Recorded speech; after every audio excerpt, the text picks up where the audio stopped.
All right. A good a point as any to get started. It's nice because we met earlier this year at the Chicago Sports Spectacular, again at Mhm. the National. Um, you know, Masterwork is a release that, it's 2023, but we're talking about Masterwork 2022. It's, I always kind of considered it sort of like the signature high end of Hmm. the calendar year, all with the exception of some of the signature sets. But with Masterwork, when I first got into this hobby, this was one that really set itself apart from the other releases. Yeah. The stock is thicker. I think on your end, the sketches and I think the breadth of the sketch work is a little bigger, with the booklets, with the triptychs and whatnot, Yeah. and some of the on-card autos and so forth. And so, it's fun today to kind of sit and talk about Masterwork, your contributions to it. This being one of the first Star Wars sets you've been on, but Hmm. what I like about this conversation is we can kind of wrap it around everything you do. So, we'll kind of take this and, if the video turns out well, we will throw this up on YouTube. Because To be determined. yeah, to be determined. I always like giving everybody sort of an out, but to be honest, when you're looking at when you're talking to an artist and have the opportunity to kind of step inside their studio a little bit, I kind of nerd out about that because I love seeing the process and what I'm seeing behind you. Yeah, We there's a lot. I angled, so I have my personal computer off to the right, and then I have my work computer directly behind this. This is my old iMac that I had. And last Christmas I splurged on myself and upgraded because this was from 2010, this computer. Oh wow. But I haven't gotten a webcam for my other one, so I have to set this up. So I set it up to kind of angle back. This is my studio here, and then I have a couple shelves and stuff, bookcases, not bookcase. I mean, this is a small room. It's like 10 by 10, so I need way more room. But it's my office. I work from home for my day job, and then it's my day job or my night job as well. So it doubles as both the studio and your office for your work. Yep. That's kind of interesting. I'm always kind of interested when I'm talking to artists about how they work, is I think, a lot probably goes into making a place that's comfortable and, allows you to kind of do what you do, but also in some ways it has to kind of be there, but be out of the way because I think, if you're not in it You or if gotta you're not step feeling away. good, yeah. You kind of have to step away. And I mean, I love that I'm in the space, but then you can get distractions. But when it's work time, my day job, got to focus on that. And then at night it is distracting. Like I want to sit at the computer and look up stuff, or I need to work on stuff. I do a lot of Hmm. my layouts and mock-ups, and that's part of my process for my commission work, that I do, on the baseball side, fanatic side, that kind of stuff. But for the actual work, then it's almost like I got three workstations. That's something also to kind of start with. I'm assuming you have to be a bit of a baseball fan to really pour into some of the great baseball work that you kind of are probably better known for in some circles. But can you talk about, some of your earliest memories as far as like, how did you get into baseball and, who do you root for? Or do you just like, did you ever think that you would be doing what you do, especially for baseball? Yeah, so my story, I've told it quite often, but I mean this is a whole new crowd, so this is good to talk about as well.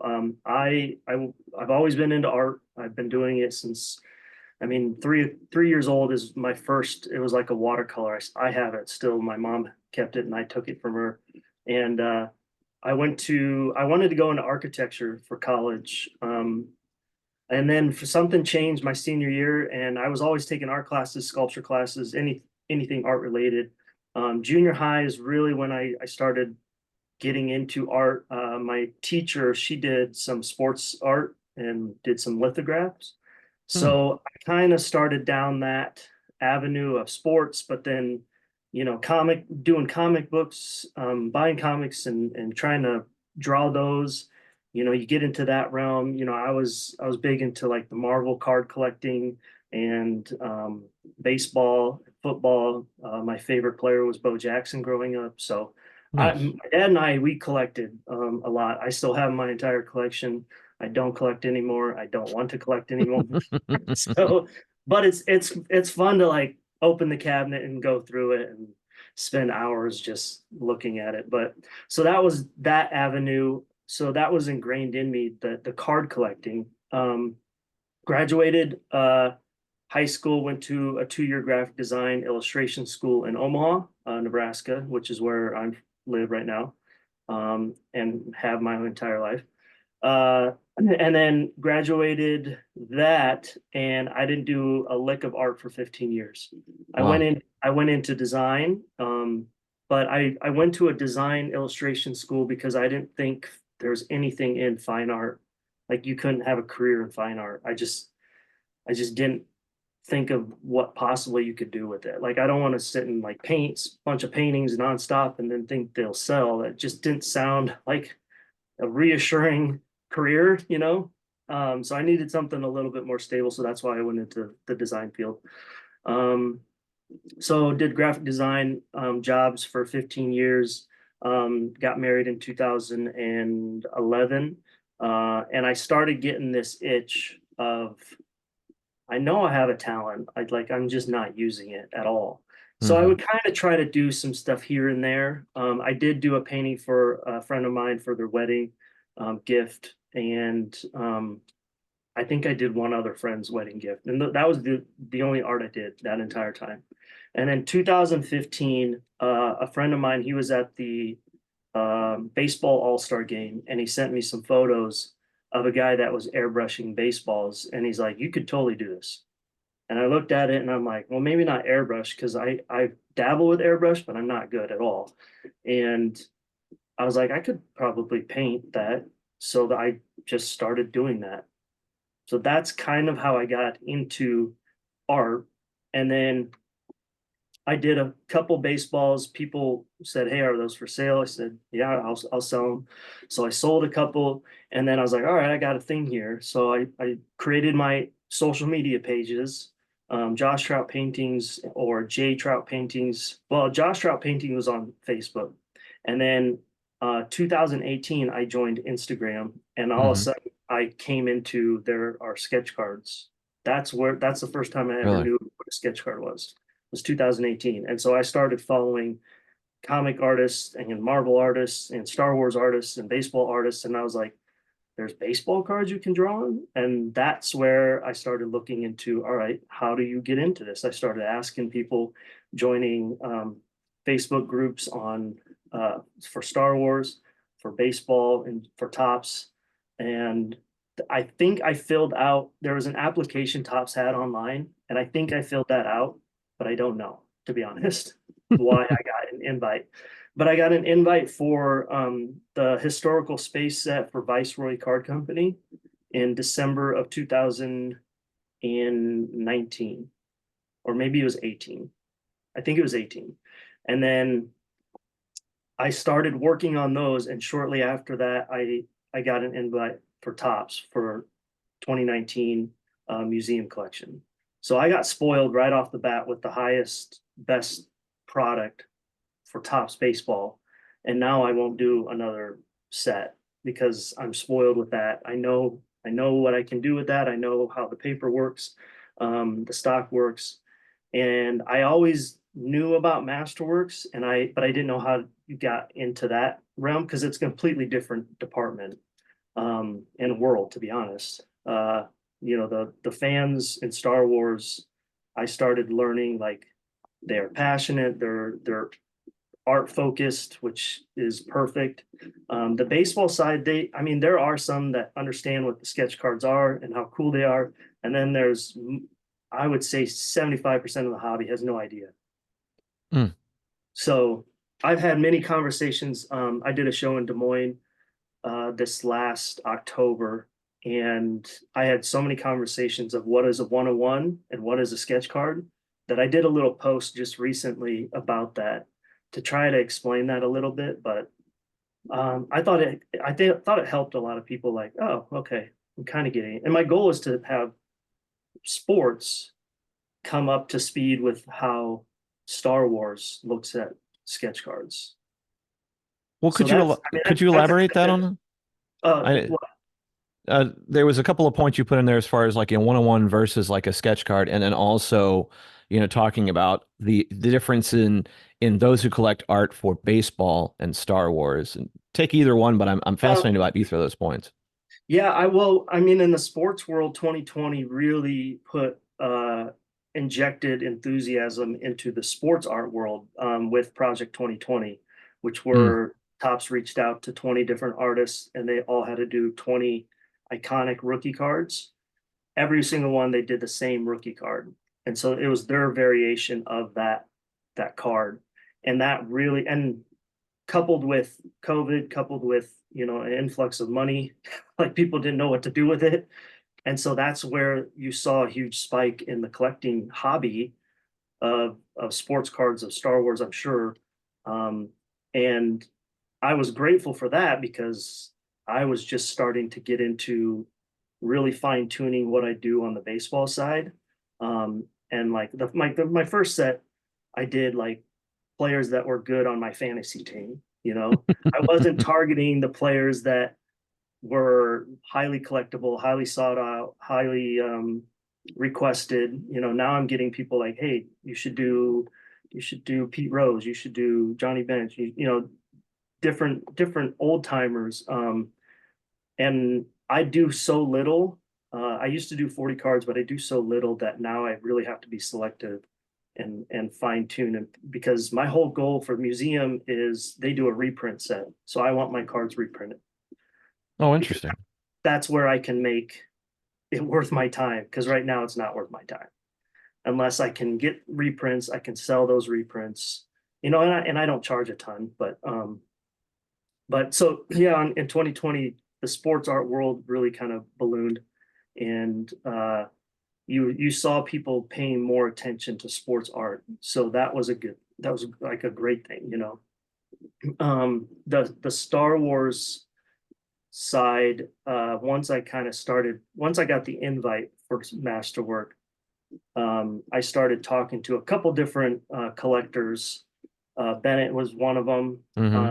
Francis, I think is his name. Hmm. Uh, so those two actually came and met me at when I met you at the Sports Spectacular. So I had no idea that they were coming. I had no idea that you were stopping by either, but you just kind of ran into me, to be honest, right?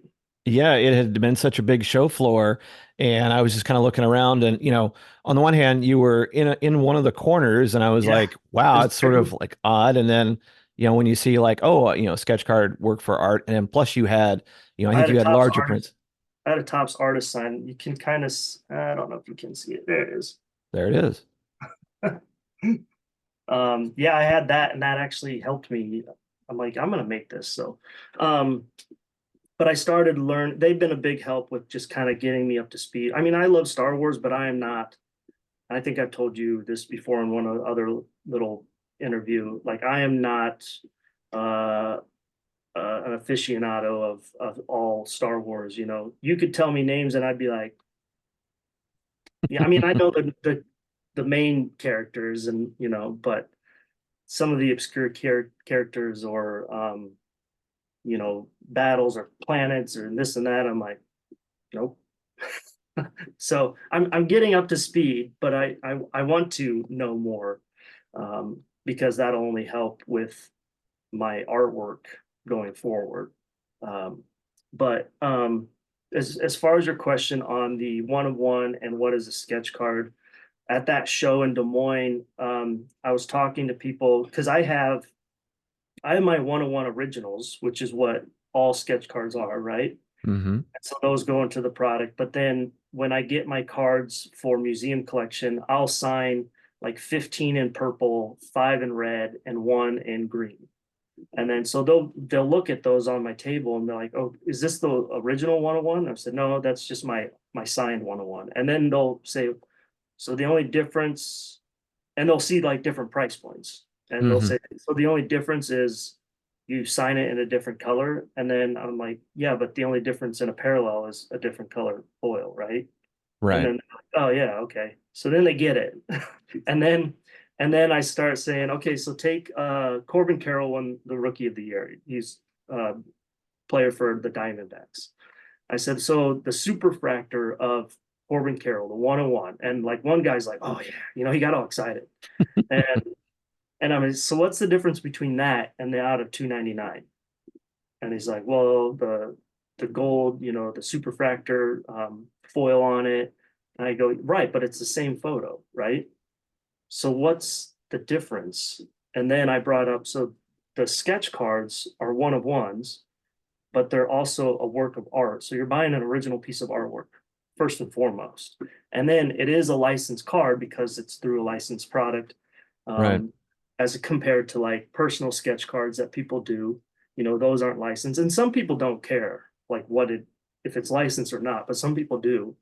So that's kind of the same um, kind of direction I was trying to push people like, all right, you have a one of one that's the same photo as the 299, the 199, whatever. But here is a one of one. It's probably the only photo, or even if it's the same photo, maybe the artist cropped it a certain way, or maybe they did a dual pose on it, or so it's to me, it's the ultimate 101. So that's what I was trying to convey to people. And some people got it. And like one gal, she actually put a down payment on a card that I had already started, but I couldn't show because it was 2023. Right. And I never went to Tops because it wasn't done. And she's like, well, I want that then. So some people are kind of starting to get it. But that conversation, I feel like the Star Wars community, you don't need to explain that stuff to them. So, I Well, mean, I a think, right. superfractor conversation is still interesting. Yeah, I But mean, coming into the hobby, you know, I think if someone's coming into the hobby and they haven't collected for a while, or maybe they're just starting into, parallels are kind of a new thing for them because everybody kind of gets, okay, I'm going to crack open these and maybe there's a set or maybe there's this or that. But then you go, oh, there's a parallel version of this.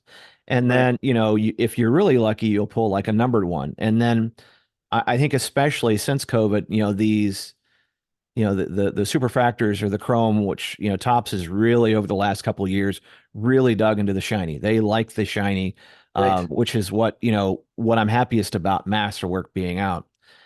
But you're right. At the end of the day, though, you know the thing that I always kind of struggle with is that yes, a superfactor is great. A unique one of one card is absolutely amazing. right, But as far as the ease of getting that from inception to a collector's hand is the fact that, an artist sketch, a sketch card or, triptych or book or whatnot, you have to get approved. You can't just go in there and you get a bunch of blanks and I can just crank out willy-nilly. You still have to, work with the art director. You still have to get it approved by, the licensee in order to make it into the set. Whereas, if a Topps or a Rittenhouse or whatnot just say, well, we're only going to make 5 of this card, and we've already got the approval for that image. right, Once they kind of get the general approval, I guess, for the design and whatnot, there's not much more work they have to do. right, Not to kind of bash on them, but I'm just saying is that there's a lot more work in the sketch card, from A to Z, and so that should, in fact, make that more valuable than XYZ, unless in the sports world you have the added fun of it's a rookie or it's a major player or so forth like that. right. And I mean, the one of one superfractor, I to kind of play devil's advocate, that is the only one like Hmm. it, right? And a sketch card is the only one like it. But for museum collection, all artists are going to draw some of the more popular players. So there's going to be an influx of those. I think like Angel Avilas drew like 9 Otanis one year or something like that. So like there's a lot. I only try to draw one, maybe two. I think Mike Trout is the only one that I've done two. And then last year I did the two big rookies that came up. So I only did two of those, but those will be the only ones I draw from that year because it is considered their rookie card. So I'm trying to, not get too crazy. So even though they're one-on-ones, there are multiples of that player. Yeah, and it's interesting because, it's the same thing. Like, for example, if you're, let's say you're working on your second or third Star Wars set and and some of the ones we'll show here in a bit, you have your core characters, right? Or in the ones you're Mhm. showing, like we have a Kylo, we have a Wicket. But, in baseball, year after year, you do have some, the perennial players. Like if you're doing like a, Vlad Guerrero Jr. or Bo Bichette. I don't know why Toronto Blue Jays just happened to go into my head. Or like a Juan Weird. Soto, Shohei Ohtani, Mike Trout, all that, so you have your major ones, and then you're hoping that you kind of pick somebody up. Like maybe there is a rookie that you'll do, but next year they tank or something like that. And you go, well, I guess I'm not doing that Right. anymore. So it's interesting that on the baseball side, Kylo Ren is Kylo Ren, Darth Vader is Darth Vader. But Right. a player can be valuable, and like that is an amazing card one year, and even if it's a one-on-one next year, won't, like so and so. New team, or so like Otani's going to get drawn every year, but now next year, if it is confirmed that he's on the Blue Jays, then you know there's going to be a ton of Blue Jay Otani because that's people are going to want that card.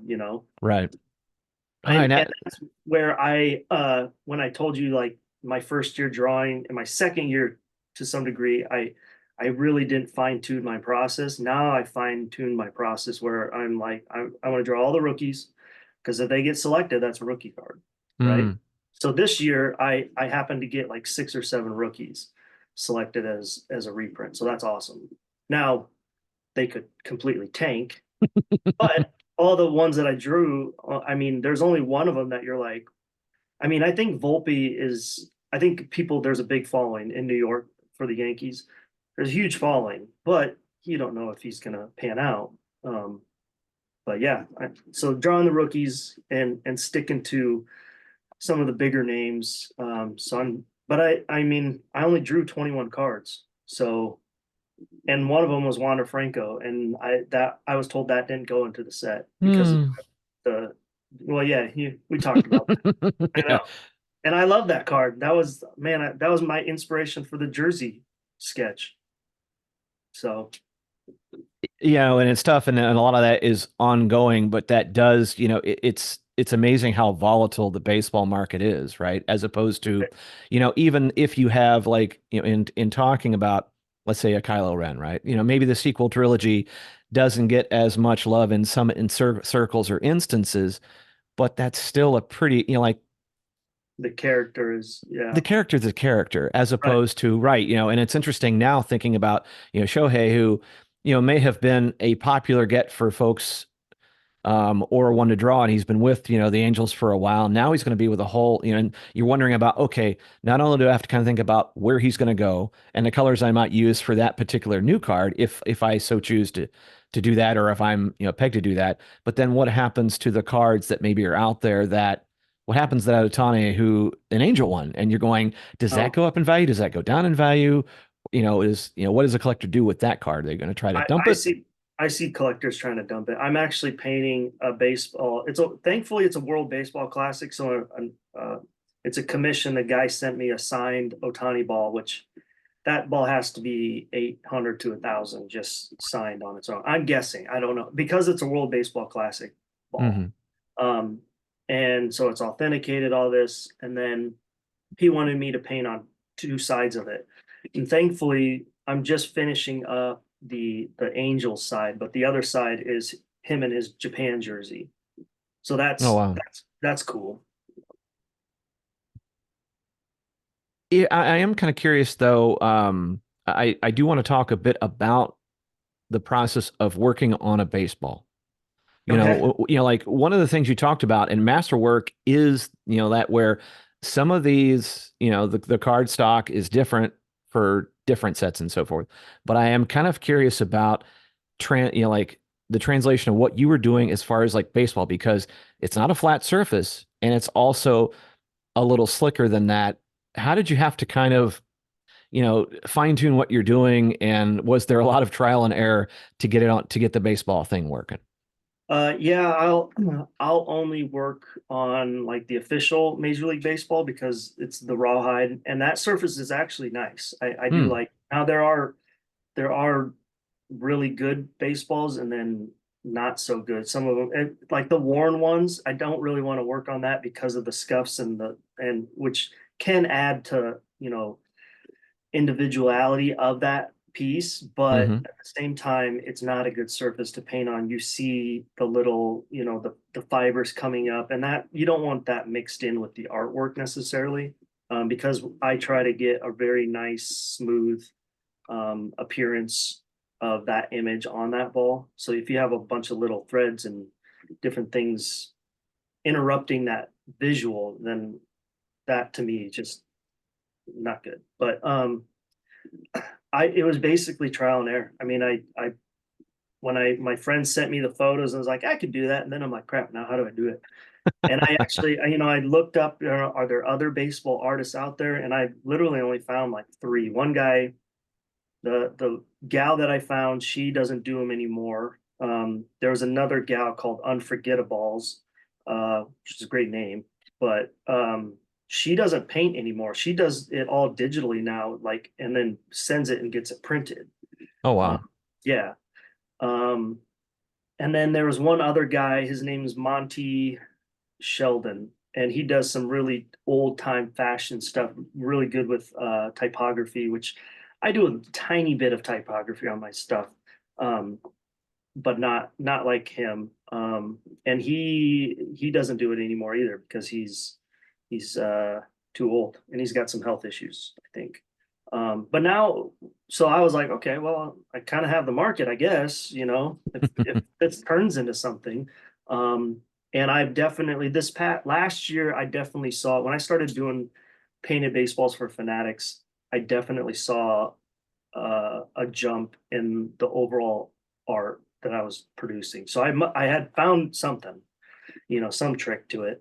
Um, but there are other artists out there that do painted baseballs too, and there's some really good ones too. So um, it's trial and error. Uh, you know, Looking at my process, trying to get better with each one. You know, I don't ever want to take a step back. And if like the very first the very first ball I did for Fanatics, it took me forever because it was Shohei Ohtani, and just the way it was angled, the image, how it wrapped on the ball, it just looked goofy to me. His eyes were off. And I kept like, I'm like, all right, I got to paint over this and like move it up. And I did it like three times trying to move it up a little bit. Um, so that kind of stuff just bugs me, and I'm a perfectionist, so I'll go through and try to fine tune stuff. So that's the same thing with my process, trying to fine tune the process, try to get faster, try to learn different techniques. So now I'm using literally five mediums on a baseball. Wow. Um, I mean, I'll use colored pencil on a baseball, which you wouldn't think works, and sometimes it doesn't because the the pencil can actually it'll take off my paint, and then I'm like, you know. So then you go and use something else. You use paint or now I'm using talking about processes. So I do the pencil line, and then I use liquid frisket for my airbrush. So I like watercolor frisket, but I paint and do the silhouette, and then I let it dry, airbrush the backgrounds. That's one thing that I do that nobody else does is do that for the backgrounds, and I hope nobody else does it either. um, but then when I peel that frisket off, I was finding that it's taking up my pencil lines. So then I'm like, crap, now I got to draw it back in. Well, then I started taking marker and blocking in colors before I do the frisket. So as long as I block in colors, do a little maybe pen and ink for the eyes and different features that are a little bit darker. Then when I put the frisket over top and airbrush, when I peel that off, everything's still there because Oh, that marker seals it in. So so I'm using marker, color pencil, acrylic's my main medium. I'll use watercolor. Watercolor works different for different things. And that's just learning over time what works and what doesn't work, and using very small brushes and holding my breath. So, And I'm sure in some cases, when you're talking about, sketch cards, you're taking like, when we look at some of these images, we're seeing a very large version of this, but you're also kind of, like you are working on a 2.5 by 3.5. And so mhm. you have to, yeah, and in which case the number that they give you, right? It's a finite number, or in your case, you're taking X amount because this is what I can give back. But you kind of have to kind of know your boundaries of this, and there's not a whole lot of room for error. Everybody Right. does, and I'm sure everybody has, something that it got screwed up or something like that. For the most part, how did you find translating your work to such a small medium? In this case, not a curved surface, curved rawhide surface, but a piece of cardstock. I mean, size comparison, they're very similar. So Hmm. I knew like that, oh, I could probably draw on this. And what I forgot to tell you is when I joined Instagram and joined some of these Facebook groups, and asking questions, how do you get into this? The overwhelming answer was, well, hey, you can buy like blank stock at your art store, or you can Hmm. just cut up some of your own. And so that's what I did. I went to the art store, picked up there, they have a little 5 pack personal sketch cards you can buy. So I did, they said, do a couple and post them and just see the reaction. So I did a Luke Skywalker, which is the image that was my very first post yesterday on, it was Oh, the I saw pilot. that. Yes. So that image, and then that's why when I got Masterwork, that was the very first image. I went back and I got that, found a slightly better photo, um, and I'm like, I need to do this because it's basically it's where it all started, you know. So I did Luke Skywalker and Mike Trout. Those were the two sketch cards that I did, and I posted those, and I was getting messages till 2 in the morning, and I think I had definitely over 100 messages and comments and likes and all kinds of stuff. So, and I kept the Mike Trout. So that's like, your first dollar you earn as a business. I framed it and it's sitting on my desk over here. Um, but I sold the Luke. It was a collector in one of the Star Wars groups was like, "Will you sell that?" And I'm like, I guess, you know. So Disney, don't hate me that I sold a Luke, but I didn't know. Um, so what was the original question? Because I jumped topic there a little bit. Well, a lot of it is about Oh translating. yes.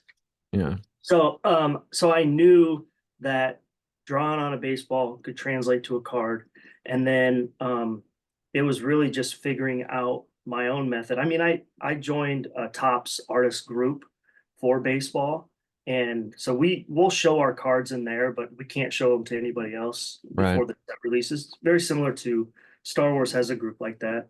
Um, Now there's so many artists that it's kind of hard to know who's coming in, I mean, sometimes there's people in there that I'm like, are they an artist? I don't know if they are or not.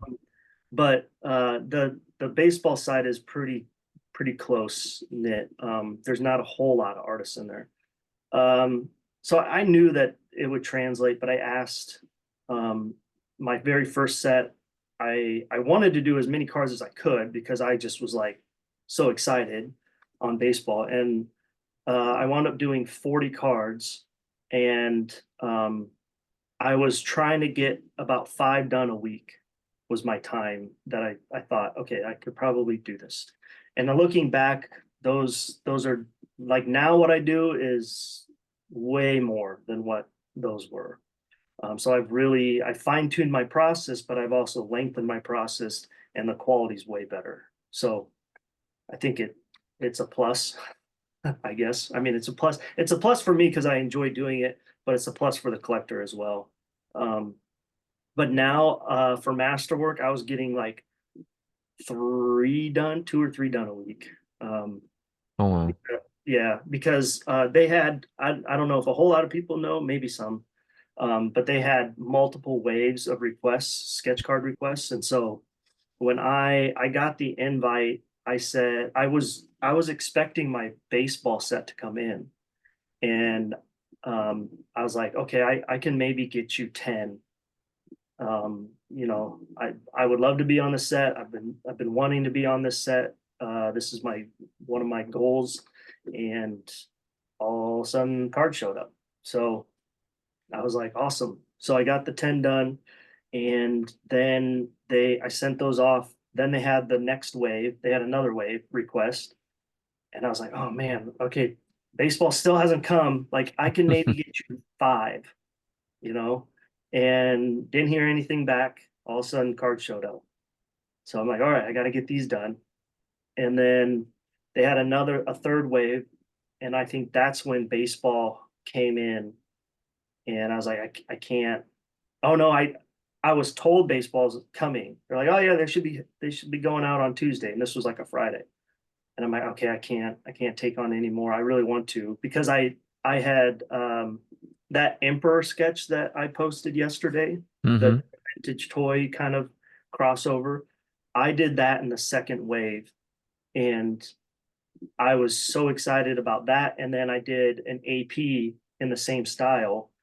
Um, so I was so excited with those, and I was like, I need to do some more of these. I want to do more of these. They're a pain. They take way longer, but I really want to do them. And because I had all these ideas and stuff, and I was like, okay, I can't do because I got to do baseball. Like baseball's kind of my bread and butter, and but I want those. These are the only two sets that I want to ever work on. I just don't have time for anything else. I got Fanatic stuff and I got commissions out the back door. So, but I really want to make time for these. So third wave I skipped, and then they asked for a fourth wave, and I'm like, okay, send me five. I like because I want to do more. So, um, yeah, I have 20 cards, 21 cards in the set. They sent me a little bit more that fourth wave, and so to give me some APs, and I wound up sending six back. So there's 21 cards. Now I have no idea if they were accepted, but for my scans, and they actually reply, which is kind of not known for them. The artists have a hard time getting communication tops, um, but they replied like these look great, these are awesome. So I'm guessing they're all approved. I hope, but I have yet to see one pulled. I've been watching breaks and nothing yet. So Yeah, that's interesting that you mentioned it because, it's kind of a double whammy because on the one hand, you can't really talk or show any of the work until it's released, which is something I always like on release dates.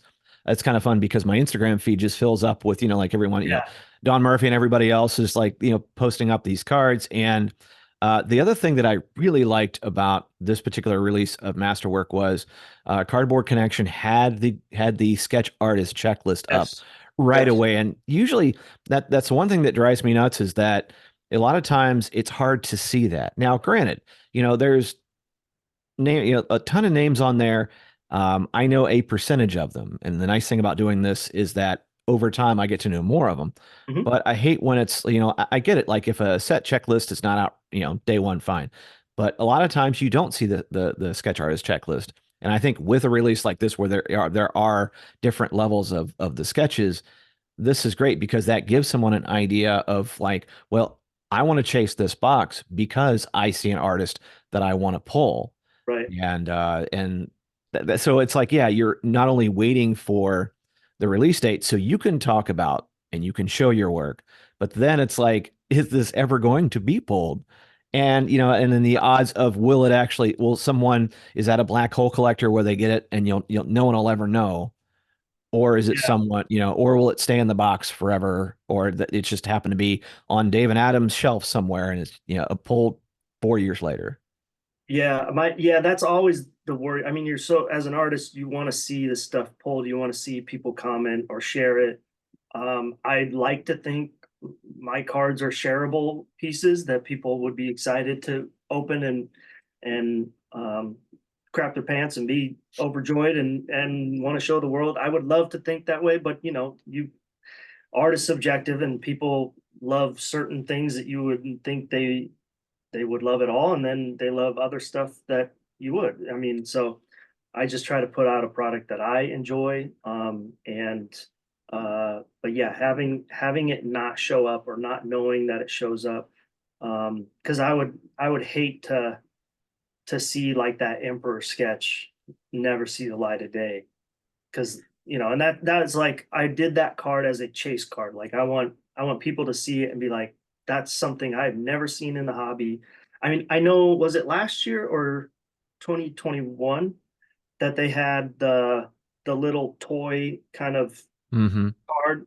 So when I thought of that idea, I'm like, I swear I've seen this before. And I actually talked to Bennett about it. I was like, I have this idea. What do you think? And he was so excited.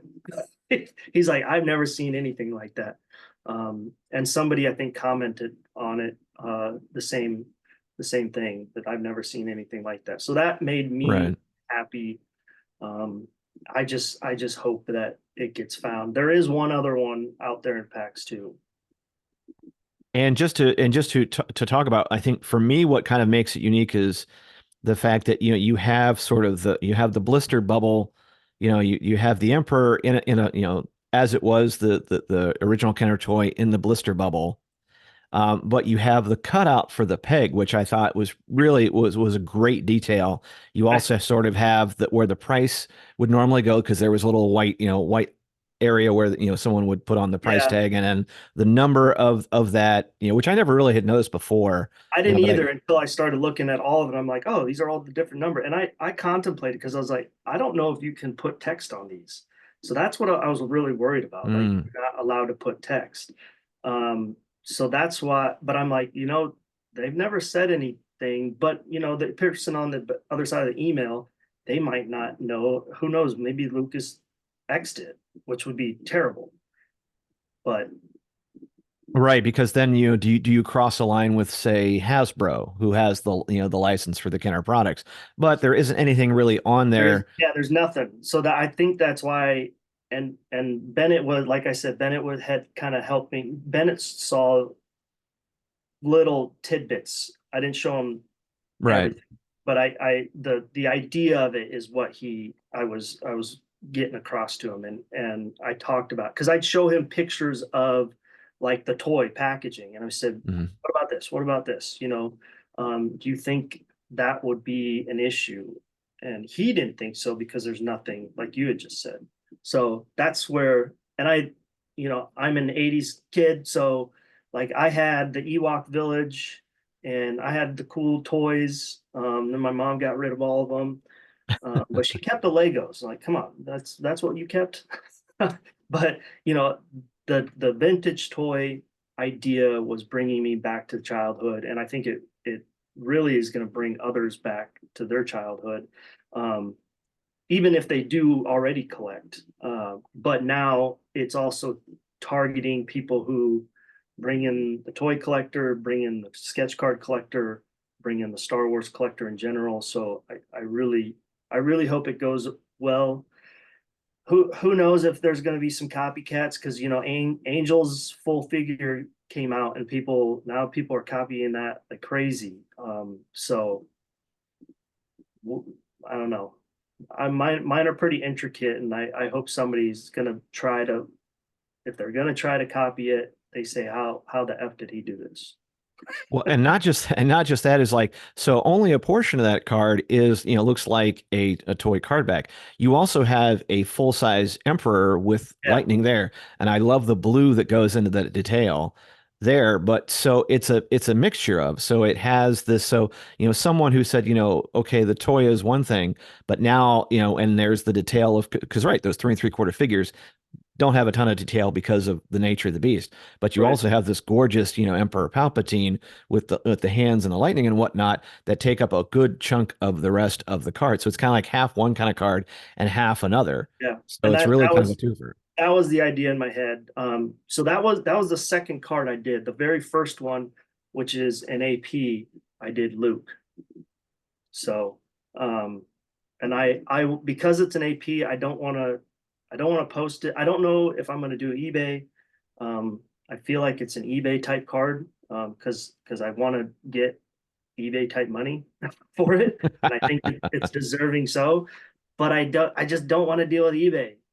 So I don't know. And if I post it, then immediately people are. I mean, I already have had people wanting to buy my APs, not knowing what they are. So, and I just finished another AP, which is probably my favorite, and it's a toy one as well. It's my most favorite one. Um, but that one might be reserved, but the guy doesn't know if he can afford it. So, um, and I have another AP as well. So, Nice. Well, tell you what, let's see if this works. I've got some of your cards here that maybe we can talk about and give the folks who are tuning in a chance to kind of check out some of the artwork. And these are in no particular order because I'm not that good. But this Kylo one does kind of speak to me. Um, so we have a landscape view here, and we have Kylo Ren with a First Order trooper behind him, and Kylo is holding his lightsaber. Um, as you're going into some of these, can you talk about kind of the inspiration for this, and how did it go doing Kylo Ren? these, so my inspiration is I cannot create something out of my head. I have to look at something. I'm just that kind of artist. I wish I wasn't. I wish I could be like a comic book artist and draw, sit there at a table at a show and somebody say, I want this character and I can draw it. I just can't. It's impossible for me. So uh when I'm researching images, I'm looking for something that has dramatic lighting, really good contrast. And even if it's not, then I create that contrast using Photoshop, using different software, Adobe Creative Suite products, to get the lighting that I want to see in a card. So I ran across there was like some other troopers on the other side of him, that I didn't want to put in there because I liked how this looked. And so my process is always mocking it up. I do a scan of the card, and then I just mock it up to see what I think will look good, because one thing my junior high art teacher said, work smarter, not harder. So mocking this stuff up ahead of time and moving the picture around and finding where it would sit gives me a great starting point. Be like, okay, this is my goal. So finding different photos that work well. A lot of photos don't work well. It's a great photo, but when you get it on the card, then all of a sudden you're like, I'll expand it, I'll shrink it, Hmm. kind of seeing how it fits, seeing what's going to work great. That's a lot easier to do on the computer, visually seeing how it works than trying to sketch it out and then be like, crap, way too big. So erase. I've done that. Yeah, I've done that for years, and you learn to, all right, let's get a good starting point, figuring out how this is going to lay out, and then you can go in and start putting down the lines and the color. So this image, I mean, the glow is what spoke to me. Yeah. Uh, and like, because this is so big on my screen, at least, like I can look at this and like, oh man, it looks so blurry, or it looks not what I remember the card being. But somebody who doesn't know may look at this and be like, that looks awesome, or that looks like crap, whatever. No, um, I love how the glow of Kylo's lightsaber kind of, comes across and highlights part of his cloak. and Uh, that was a process, because lightsabers, I was like, how in the hell am I going to do this? I mean, I looked at other people who have done lightsabers, and try to like pick up. I'm the kind of person that, I love looking at other people's artwork to try to dissect, okay, how did they do this, what were their techniques, because I can usually pick out techniques, or um, look at what I'm seeing visually and then re-engineer that process and say, okay, I bet this is how they did it. Um, I like that. I'm going to try it. Or I think I can improve that process because of maybe a technique I've picked up elsewhere. So that was kind of what I did on the lightsaber. I kind of created what I think is a good way, and I've definitely gotten better with that process. You'll see on a couple other ones, the lightsabers are okay, and then some are like a lot. You can tell they just came out a lot better. But I love how this looks, and all the cards look way better in hand. I mean, the human eye can it can the you know when you have it on a screen, you can really pick out little things and nitpick stuff. At least I can, especially my own work. But when you have it in hand, you're just amazed at what it is. I mean, that goes across not just my work, but anybody's work. Well, and also with Kylo Ren's lightsaber, that's a nice starting point because, you know, it wasn't a clean blade to begin with. And so you've got Yeah, the crackling and it's a little, it's not like a straight, whereas like if I think if you're trying to do like a regular lightsaber, it's so, slender and, you know, it's in a way that I'm sure that someone who's working on one, I got to do it over and over again, just kind of get that blade. You want that shape, you want, how it looks and so forth. yeah. Um, And my process is um sometimes I just like I go into doing something and I'm like, okay, I've done this before. Now how did I do it before? So there's times where I'm basically relearning or refiguring out that process. And sometimes I replicate it and other times I improve it. I don't usually take a step back. And if I do, like I said before, I take a step back in that process, then I'm like, okay, let me step away and work on something else and then come back to it because you get a fresh look, fresh eyes. And I often do that a lot. I'll usually have when I'm doing cards, I usually have 3 or 4 cards going at once because you move to a different card sometimes. that's a nice transition too. Speaking of someone who grew up in the 80s, we have a really great wicket and a classic image of. What I like about this is, I do see a little bit of, blur in the background. So that Mm-hmm. really kind of puts a nice Airbrush. focus on on the portrait of this. Plus, Wicket's cute as a button. So how do you not love this? So talk a little Right. about Wicket here. So because I think in my post today, I with Ahsoka, I posted an Ahsoka today. I mentioned on my Instagram that being my first set with Star Wars, like I've never drawn these characters. Like this character's been drawn a ton, Kylo's been drawn a ton, Vader, Luke, all these, and it's, a lot of them are the same images. It's just how the artist will interpret it, or Hmm. if they're a awesome freelance kind of artist and they can just draw stuff in different forms, then more power to them. That's great.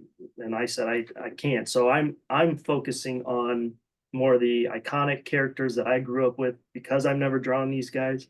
I want to draw them. So I picked, you know, some of the old ones. My wife actually is like, you gotta draw the little tree guy. I don't know what she called it. And I'm like, you mean Ewok? And she's like, yeah. And then she wanted Chewbacca as well. Those are the two that she wanted me to draw, which both are in here. Or not what you're showing, but both are in the set that I submitted. And then like fur, I always have to try to figure out how am I going to do fur.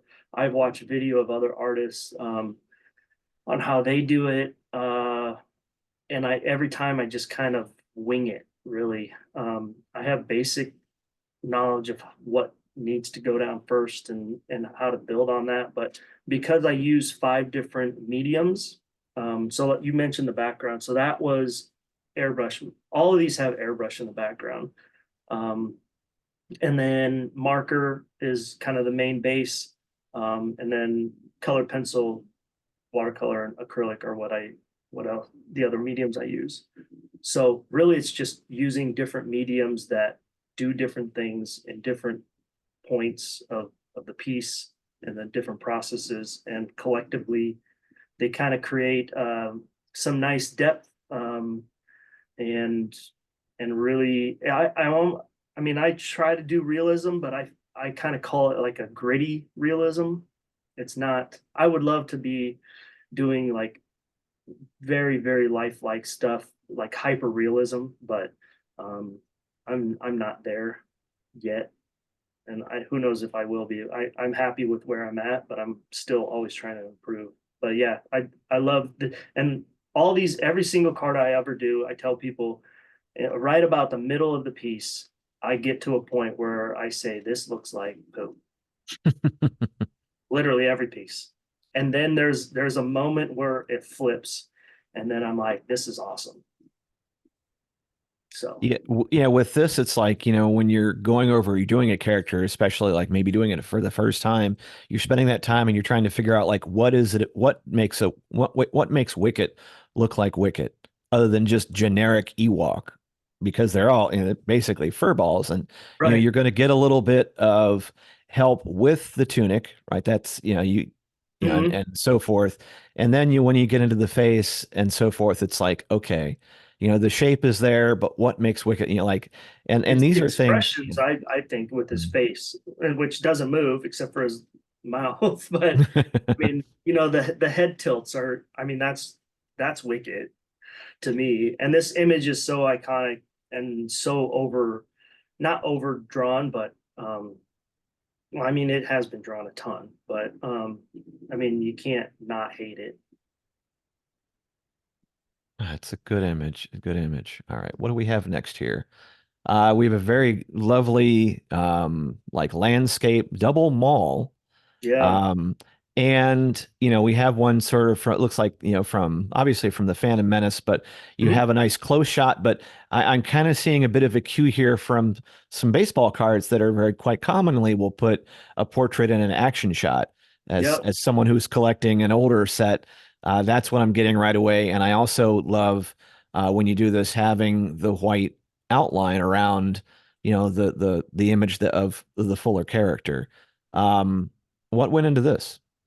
Yeah, so this was supposed to be my AP, so that's why you get a dual pose. And I elected at the last minute to not choose it as my AP. Hmm.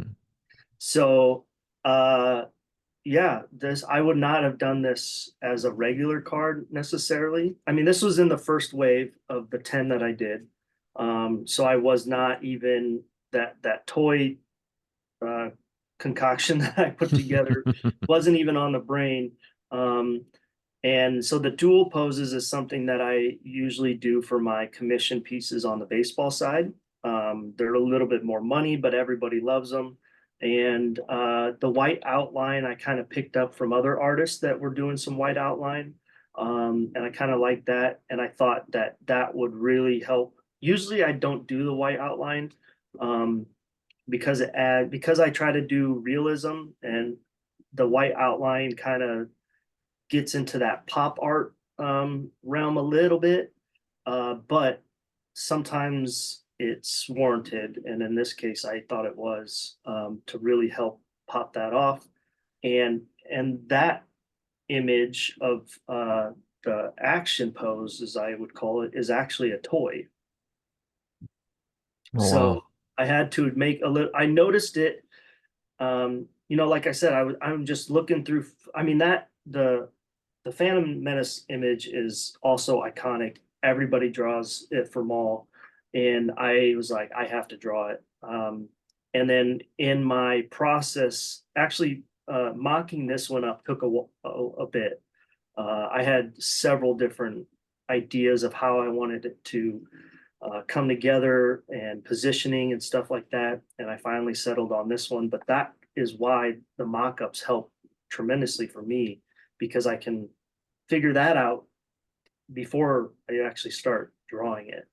Um, and yeah, the image of that Maul, the action pose, I'm looking for different action poses. This, I like, composition wise, I think I'm pretty strong in how I do my compositions, which actually adds to the how an artist is, maybe perceived, as whether or not they're, um, I don't want to say good or bad. I just, you can tell, certain compositions, it's pleasing to the eye.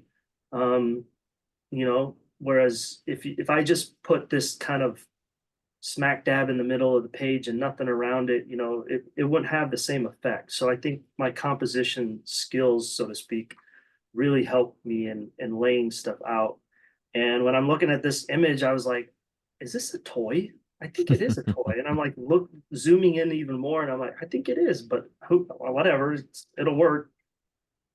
So yeah, it was a picture of I don't know if it was what are some of the high end toys for Oh, Star like Wars? there's the hot toy, or if you're talking like a Black Yeah, Series or something like that. maybe it was a hot toy. Um, I could tell with the hand, I think, and maybe it's just how I drew it because that looks a little clunky. Um, but yeah, it was. I thought it was a good composition and good layout. And then I'm like, well, somebody's gonna get what was an AP in the pack now. One thing I really like is especially in the in sort of the action pose is that the what looks like the texture of Maul's outfit really comes through. So I really get a feeling for the cloth in it. That's So all. there's a Yeah, lot. awesome. Thank you. And I then I'm oh, not good. I'm not good with like folds, and that's one thing that I need to work on. I make them look okay. To me, they don't look okay, but I'm glad you said you like it, and the texture of it. Using those five different mediums, you get to accomplish some of those uh, textures and stuff. Like Angel's what he's doing for the living set on the baseball side, and doing the stitching and the thread work on some of his stuff. I mean, he's working on a bigger scale than the cards, but he's figured out a technique that works great for him on that stuff, and I'm figuring out some stuff I know works. Other stuff I'm still trying to figure out, but yeah, I'm happy that you said that. the and I can see how, especially in folds like that, where how much is too much. You really have to kind of figure out like, all right, I need some of the fabric to move, to give that, that illusion of, but how much is too much, and where it's like I know in some of the things I've tried to dabble with, shadows and so forth. A little bit sometimes goes a long way, but in this case, the two things the things I really like about it are, the fabric really looks like fabric, and then there's that slight, as we talked about the other one with the lightsaber, that kind of gives a little bit of a red glow on the back of Maul's belt, Hmm. which really is nice. And then I have to say for the portrait itself, um, in the top part on the forehead, he kind of has that where, in this case, we're out in the desert and, you're someone sweating a little bit. So you still see kind of like that, a little bit of the sheen of the forehead. But there's a lot of like you can see, you really get a sense of the skin of Maul. And that really it's a nice compliment because you also see a little bit of the folds there as well. And you just get that hint of the back of the background of the planet. You see the blues and then the sand there. But really you get the sense that you're seeing the reflection of the sun, across his forehead, which may be, a little bit of glistening or sweat or so forth. So I like those little details there, as well as what you see in the bottom lip. Yeah, thank you for that. I love doing the little highlights. That's like the cherry on top moment, and doing the cards. It's one of the last things you do.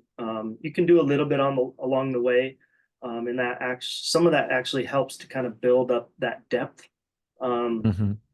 of it. But it's always fun to get to that moment. And then there's a lot of times like there'll be pieces that I'm working on, and it just does not look right. And as soon as you finish off the eyes or put the little highlight in the eye, then all of a sudden you're like, oh my God, this looks great. When really all it was that damn little white dot in the eye, and now it looks good. Or the highlights in that forehead, now it looks good. It's kind of funny that that's all it took to all of a sudden like flip the script on what you're looking at. And especially, you're living with a card for a while, and it's something, and you talked about, doing a few at once because you go, and I think in some cases that's not bad because you can stop and go, all right, I need to take a break and work on something else. And I find that like if I'm doing like a custom card or if I'm doing, some of the artwork for, it's nice to have like I like doing things, I have the luxury of doing it when the inspiration hits, or I'll do it a certain way. Oh, And then and then I yes. go back to it, it could be months later as I'm getting ready to do like some wrap art and I go, "Oh, I like the fact that I have those bones there." And now, okay, I can take that, or I might even, scrap it entirely, but I like having something there. And then that way, you can go back to it instead of like laboring over one card until it's fully complete and then moving on to the next one. So there's a process as well as like, what's it going to be, what's it going to take to get this thing done and off my desk so we can sit and talk about it, right? Right. I am my wife will tell you like if I'm in that creative mode, like don't interrupt me, please, because I need to be in this mode and take advantage of this because I can immediately like just shut down of like I have no motivation. And if my motivation isn't there, um the quality gets hurt. I mean, I've seen it where I'm just like I'm not in it right now. It's like an athlete who's not tuned up for the game or who's not in that moment and ready to play. Their their play is going to suffer. So I'm kind of Yep. the same way. If this was my full time job, maybe I'm just going to have to be like, got to bite the bullet and just do something, work on something, um, get some sort of part of that process checked off. Whether it's because there'll be times where like, okay, I'm gonna sit down, I'm just gonna draw up this baseball, or I'm gonna sit down and I'm gonna draw up three, maybe four cards at a time, and then that's gonna be what I do for tonight right now.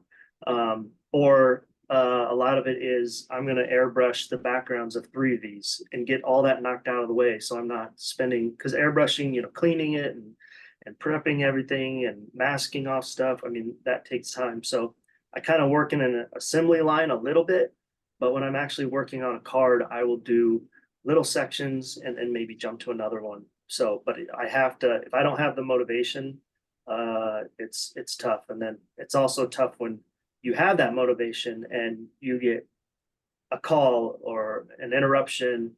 Hey, can you come help with this? Can you come help with this? And I'm like, I'm in the middle of something right now.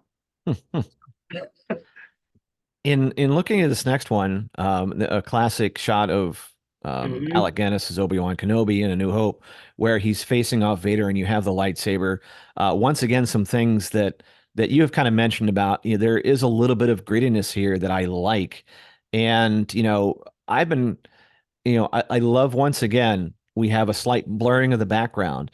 And in some cases, like when I'm doing stuff where, I have a piece in the background, but I do want a little bit of separation. And sometimes when you go, oh man, I put some detail in that thing, but now you're going to blur Right. it. And I go, I think once again, a little bit goes a long way, but it really highlights in this particular portrait, you really focus in on Alec Guinness's eyes. And Yeah. I love the wrinkles in the face too, and the slight highlights in the cloak. And I think the colors and everything here just really sells it.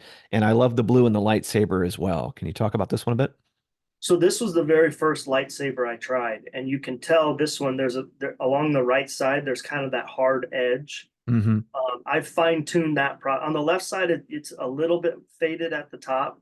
You can also tell on the left side that there's more of a glow off to that side Right. than there is on to the right. So that's me trying to figure out the process of airbrushing and and and figuring out how to do it, the steps to do it. Um, I did a younger Obi-Wan, and that would I would have the same issue with that one of figuring out how am I going to do this because there's way more color glow in his cloak, and I think I pulled it off pretty well. But this one was my very first one. But if you remember from that movie, there's a lot of like talk about his lightsaber and kind of being speckledy or kind of being thin or um, and there was and that graininess that you mentioned, it almost works really well with this piece because of the age of that film, and Hmm. it almost gives that vintage kind of grainy film look to it. The lightsaber, the character, and just that moment. So that little happy mistake, as Bob Ross would say, works out fairly well in this. I wish that right side was little bit softer edge, but you know, you live and learn and make the next one better. Yeah, I was going to say, if, and you talk like, and you're being hard on yourself on this, but Oh it's one of yes. those things, once again, as you're seeing it, and hopefully, like I said, if this is not, if the screen doesn't show up in the video recording, we have, theater of the mind. For those of you who are like listening to this on the podcast, this is definitely theater of the mind. But what I would say is that if you can't see this, this to me is everything you'd expect Alec Guinness in A New Hope. And we're painting you a picture, but this is an awesome one, and just that highlights. And so yeah, everything about this nice, soft, grainy. And once again, you know, if someone would said like, "Hey, it's the first time I kind of tried something like this," people are going to lose their minds. Like, I can't believe, like, I would like to pull off something like that on my first attempt. But a great card. And speaking of which, after talking for 2.5 hours on Ahsoka last night for another episode, as we were breaking down Ahsoka, we have a Hayden Christensen here, not from Ahsoka, but from Revenge of the Sith. And what's interesting to me about this one is, your use of the bottom of the card is sort of a border between this. There's a little bit of what kind of looks like a lava flow that goes over the Masterwork logo. So in this case, I can imagine when you're working on a set, part of what separates an AP from my personal sketch is the logo of the set itself. And so trying to work with it, I'm sure, is kind of like it's good and bad. On the one hand, I can use it, or I can, it's there whether I want it to or not, but I can have a little fun with it. In this case, we see the focus on Anakin, and once again, you're getting that glow off the face. Can we kind of talk a little bit about this one? Yeah, so this was another idea that I had, and I loved it was the flagship Star Wars last year, was it? Or 2021? Or was it where they Flagship it was the was, die cuts. So oh, this okay. is the saber cut in those die cuts. I remember watching you rip a box of something, and you came across some of these. So they're die cuts. The one that I saw originally was the Mace Windu, and it's like kind of on the corner of the top left and on the corner of the Oh, bottom. that's right. In the flagship. Yes, yes, yes. So that image of that lightsaber cut, I was like, I need to use this somehow. So this is where it helped my process of mocking up. I snipped that little piece off that card, and then I'm moving it around this card, trying to figure out where it would look the best. I tried actually doing the die cut thing, and it just looked weird. Because I'm like, what am I gonna do in that upper left corner? Do I paint it black, or do I do like like a blast door type thing back there? Which I mocked up that, but it didn't speak to me. And I wanted to do this Anakin image because everybody does this image as well, and I wanted to do my take on it. And I think this works great for this image. And to your point of the lava, that almost it's kind of a second, um, meaning to it as well. You see it Hmm. has another depth of meaning to it. So where I placed it, yeah, the lava interpretation, and maybe a lot of people will look at it like the lava and think that's awesome, when really I meant it to be the the saber cut, um, but or the melted lightsaber metal. But it's something that the idea was I want to do it in for other cards as well. So it's something that I probably will continue.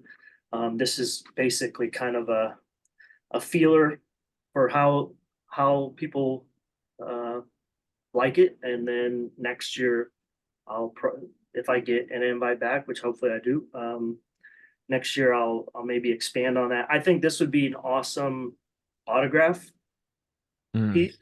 You know, move that up a little bit more. Um, and you know, if somebody wanted to, especially for like APs or something, or even if you get it in a pack, or if hey Tops, you want to collaborate and we do some autograph pieces, that would be awesome.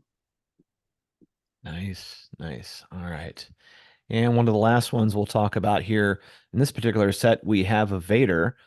And I think something, once again, we have some really nice, subtle blurring of the background, but the blue highlights in this.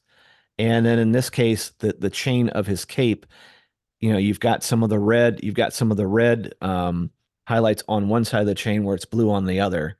And we have this look, and it's one of those things, when Macquarie kind of designed Darth Vader, and you have, it's basically he's wearing a helmet, but there is a lot of emotion.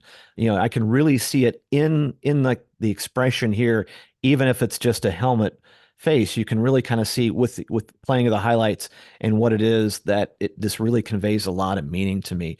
And once again, nice subtle blues kind of going over the Masterwork logo. Talk to me about doing a Darth Vader, which, it's one of those, I think probably everyone's got to cut their teeth on a Vader at some point if you're Oh doing a yeah. Star Wars set. Oh yeah. Yeah, to my point that I mentioned earlier of I wanted to do all kind of the classic characters, which I'm pretty sure I did. And there's a lot of ones that like images that I compiled and like I want to do all these. But with thankfully with that each wave that I got, I was able to like, oh, okay, this was like the Chewbacca was in the last wave I did because I was like, okay, I got some space. I'll throw this Chewbacca in. But yeah, Vader is definitely in wave one that I drew. And I knew I didn't want to cover the logo, and I don't think we were supposed to. But I figured airbrushing it would be fine. So only this one and the mall are the two Hmm. that I kind of creeped into that area. But with the mall, the lightsaber was either right through the wars word or it was just underneath it. I can't remember. But so yeah, the airbrushing definitely aids and kind of bringing that in, but also not creating that hard line. I've seen some artists do just like the really hard line right above that logo, which works. I mean, for what they do. But for me, I wanted to I like playing with that subtle color um, floating kind of into it, and the airbrush is perfect for that. This was an image that I found, obviously very the contrast, the color pop of the blues and the reds, the contrasting of those colors. Like you said, like just that stoic image of Vader, but yet you can feel just that emotion in it. And there's a ton of different Vader images that I want to tackle too. And you'll see another Vader one, which is what I said my probably my most favorite one. I think everybody's going to really like that one. Nice. But this was another one. I'm like, how am I going to do this? How am I going to blend these together? What techniques am I going to try to use? And you have to, if you look at the overwhelming picture of that, it can, well, if you look at the or the photo, it can be very overwhelming of trying to figure out how do I do this. And basically, you just have to break it down. It's kind of step by step and um, dissect, like my point earlier about dissecting somebody else's artwork and how they did it. I do that with photos too. Like okay, how am I going to do this? All right, let's do this here and block in this color here. And sometimes you have to go back with some airbrush and kind of blend stuff a little bit easier because when you're using marker, color pencil, acrylic, watercolor, some of those mediums usually they play well together, but sometimes they don't play nice. So um, airbrush kind of can help blend that and on piece like this where a lot of it's dark, you can go in with a black and kind of smooth some stuff out. Um, and I spray all my stuff with like a matte medium varnish. So it really kind of this one, the down in the lower left, you can't see it on here, but I think on the original there are some little bit of a speckling from the spray that had dried, um, uh, just kind of weird. Um, but I mean, it's not. I can notice it right away, but other people may not at all. So, but yeah, this I loved how this laid out, and this one and the mall were the only two horizontal ones I think I did, and I love doing horizontal. I really kind of pushed it in based on the baseball side, and Tops actually liked that I was doing the horizontals. They liked how they were looking, um, but I don't think we're supposed to do a whole lot of original, or I mean, horizontal ones in Star Wars. But I've seen some pulled already, so I'm not too worried. And like I said, they never said anything about any of the pieces that I sent. So hopefully, I mean, I won't know until I start seeing them pulled. So Well, I think even as a proof of concept, if you're getting a rejection, a lot of it is like, oh, this really pulled off on a 2.5 by 3.5, and even if it's not approved, then if someone's working with me in a commission, then you go, oh, I know what I did on that last one, so it's good that this card exists, or the style exists because you go, okay, I can try that before. Maybe I'm going to do it with a whole other character, but I know what I can do here, and I see, like you're kind of pushing the limits of what you're doing, but also it's like it's so much easier once you go, oh yeah, that's exactly how that would work, and then I've already yeah, kind of done the hard work. Let me go back and bring. Now we're kind of done there, and bring it back as we kind of bring things to a close. It's amazing, sometimes I'm not quite sure, where these things are going to go, how long they're going to go, but what I would say is that um, I would love to do this with other artists because for me, the process of getting these right, it's one thing to pull them and people kind of take a look or you're doing a break, but you know, once again, it kind of hits home just how hard these things are, how much work goes into these. And then, like I said, the worst thing is if something doesn't make it out of the pack. It's like, but yeah, I mean, there's still ones that I haven't seen from past baseball years, obviously. Um, so you never know, but I mean, just being in the product and being in the community now, and reason why I'm doing this podcast and trying to kind of be a face on other forums or groups and try to you know say hi or get my name out there more. That's kind of the goal, just because I know how much this community is all in on the artists and supportive of the artists and wanting to collect them and wanting to see their work. And I just think it's something special to be a part of. And now, having Masterwork and baseball as kind of my two um, card forums, I guess, and outlets is great. And then, I do the fanatic stuff. I do different commission type stuff. So I got a lot going on, but I enjoy thoroughly doing it. I mean, it's not work if you enjoy it, right? So exactly. Well, tell you what, Josh, so that people can find you and see some of this, can you give us where people can find you? And then if there's a process for reaching out, like if someone, do you have commissions? Is it only open certain times of the year? All that stuff. Let's get all the good details for you. I am on Facebook at Josh Trout Paintings. I do have a personal page. I get friend requests a lot from artists, and I never post to it. But most times people are friend requesting me because they want to see my artwork. Right. So I have a little copy and paste that I just send them in a message and say, go here I don't really accept friend requests unless I have a ton of interactions with you, like, and we have like conversations like this or talking either by text or messaging, and it's getting to a point where we can have conversations and not just, but I don't ever post anything to my personal page. So you're not going to see anything. So don't friend request me. But if you want to follow, go to Josh Trout Paintings on Facebook. And then Instagram is the letter J Trout Paintings. And that is the same on so Instagram, Twitter, or X, and then TikTok as well. I'll do little videos. A lot of the videos are there's some cards on there. I don't have any Star Wars videos on there yet, but a lot of the Fanatic stuff, the baseballs, there's videos on that. And then I'm on Threads, but I've posted like once. That's it. It's just it does nothing for me. So where else? I don't have a website, which really sucks because I need one badly. Because I sell prints of I do a city. I don't know if you can see in the background. There, it's up on Oh the yeah. wall.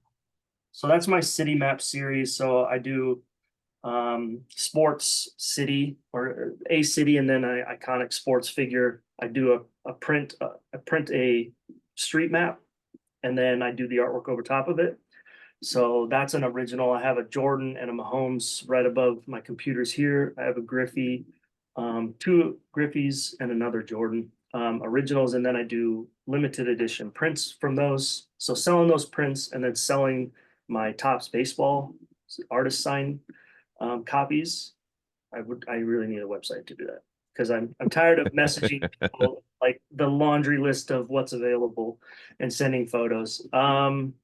What else? I'm very I'm very open. Anybody can message me on Instagram or Facebook.